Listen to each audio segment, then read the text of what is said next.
അവനാണ് എന്റെ നായകൻ. ഷളേ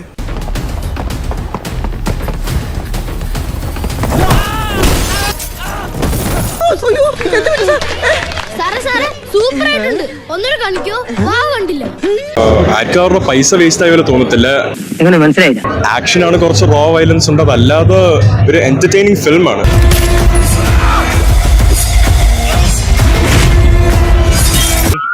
എങ്ങനെ ഉണ്ടായിരുന്നു എന്റെ പെർഫോമൻസ്? അയ്യോ മനോഹരമായിരുന്നു. മാസ് ആക്ഷൻ പരിപാടിയാണ്, ഫുൾ ത്രോട്ട് മാസ് ആക്ഷൻ പരിപാടി. കളക്ഷനോ ഹൗസ്ഫുൾ ആണ് സർ. ഒരാഴ്ചത്തേക്ക് ഏരിയയിലോട്ട് എടുക്കണ്ട. എന്തിനാടാ കൊന്നിട്ട്? ഒരിക്കൽ കൂടി ആ ശബ്ദം പുറപ്പെടുവിക്കൂ. എന്തിനാടാ കൊന്നിട്ട്? ഇയാൾക്ക് എന്താണ് വയ്യേ? നമ്മൾ അനാഥരാണ്, പക്ഷെ ഗുണ്ടകളല്ല എന്ന സൂപ്പർ ഹിറ്റ് നാടകത്തിന് ശേഷം പ്രച്ഛന്നൻ പ്രകാശം തട്ടിക്കൂട്ടി തട്ടക്കേറ്റുന്ന അടുത്ത നാടകം.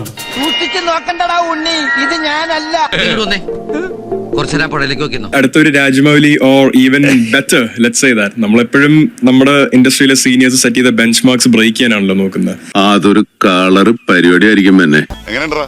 നല്ല ആർട്ടിഫിഷ്യാലിറ്റി ആയിട്ടില്ലേ? നമ്മൾ അനാഥരാണ്, പക്ഷെ ഗുണ്ടകളല്ല. വേൾഡിൽ ഇതുപോലത്തെ ഒറ്റ പീസേ ഉള്ളൂ. ഇതുകൂടി തീർന്നാ വംശനാശം. എന്താ അയാളുടെ ഇപ്പോഴത്തെ മാർക്കറ്റ്? അയാളുടെ തല കണ്ടാൽ ജനം ഇരച്ചു കയറുകയാണ്. ശരിയാ, അല്ലെങ്കിൽ ഒരു നായകനാവുള്ള എന്തോ ഒരു കുറവ് നിനക്കുണ്ട് അല്ലേ? നിന്റെ നെറ്റിയിൽ എഴുതി വെച്ചിട്ടുണ്ട് നിന്നെ കൊണ്ട് ഈ പരിപാടി നടക്കൂലെന്ന്. ഞാൻ പിന്നെ നിന്നെ വിഷമിപ്പിക്കണ്ടെന്നോട്ട് പറയായിരുന്നേണ്.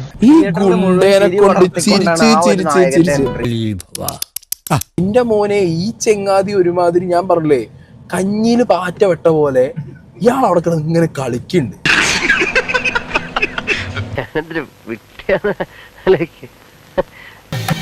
ചേച്ചിയോടല്ലേ ഞാൻ ചോദിച്ചേ എന്താ പറഞ്ഞെന്ന്?